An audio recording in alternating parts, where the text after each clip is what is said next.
kapitalisme. Kapitalisme berasal dari kata kapital yang berarti modal. Dalam sistem ini, individu atau perusahaan swasta memiliki dan mengendalikan alat-alat produksi seperti tanah, pabrik, sumber daya dengan tujuan utama untuk mendapatkan keuntungan. Latar belakang kapitalisme berasal dari perkembangan abad pertengahan di Eropa, terutama melalui sistem perdagangan feodal yang kemudian berevolusi menjadi merkantilisme. Kapitalisme modern mulai berkembang pesat seiring dengan revolusi industri pada abad ke-18 dengan munculnya gerakan individualisme, ekonomi yang mendorong kepemilikan pribadi dan persaingan bebas untuk mencapai keuntungan. Prinsip dasar kapitalisme adalah kebebasan ekonomi. Setiap orang bebas untuk berusaha, berinovasi, dan bersaing di pasar. Adam Smith dikenal sebagai bapak kapitalisme modern, memperkenalkan konsep laissez-faire atau pemerintahan tidak terlalu campur tangan, dan the invisible hand atau mekanisme pasar yang mengatur dirinya sendiri melalui kepentingan individu.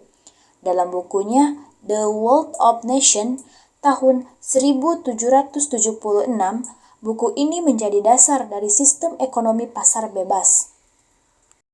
Namun di sisi lain, Karl Marx, seorang filsuf Jerman, mengkritik sistem ini dalam karyanya Das Kapital tahun 1867.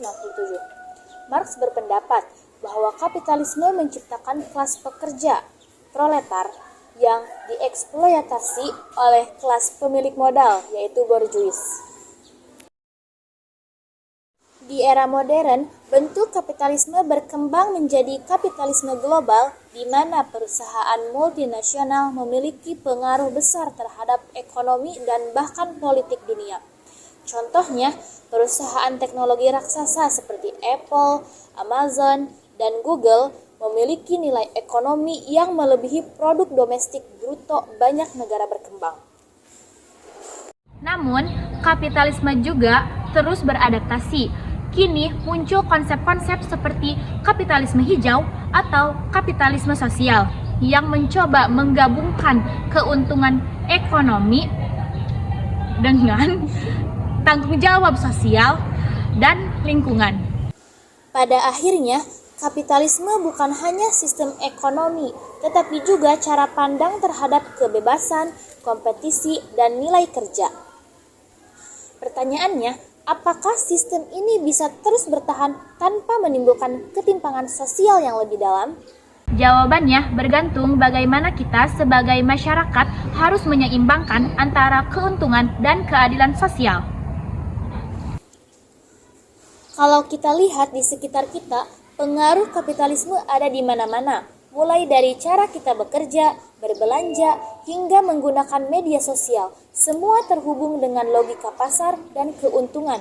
Bahkan platform yang kita gunakan setiap hari seperti YouTube, TikTok, atau Instagram berjalan dengan prinsip kapitalisme digital, di mana data pengguna menjadi komoditas baru yang bernilai tinggi. Di sisi lain, kapitalisme juga mendorong inovasi besar-besaran. Tanpa sistem ini, mungkin kita tidak akan melihat kemajuan teknologi, ilmu pengetahuan, dan kreativitas seperti sekarang. Namun, tantangannya tetap sama.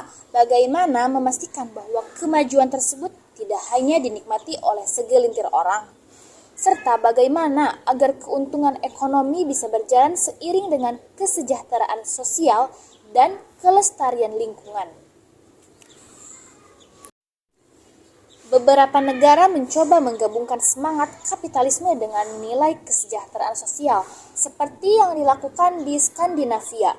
Di sana, mereka menerapkan sistem ekonomi campuran yang dikenal sebagai waiver capitalism, yang tetap memberikan kebebasan pasar tetapi juga menjamin pendidikan, kesehatan, dan perlindungan sosial bagi warganya.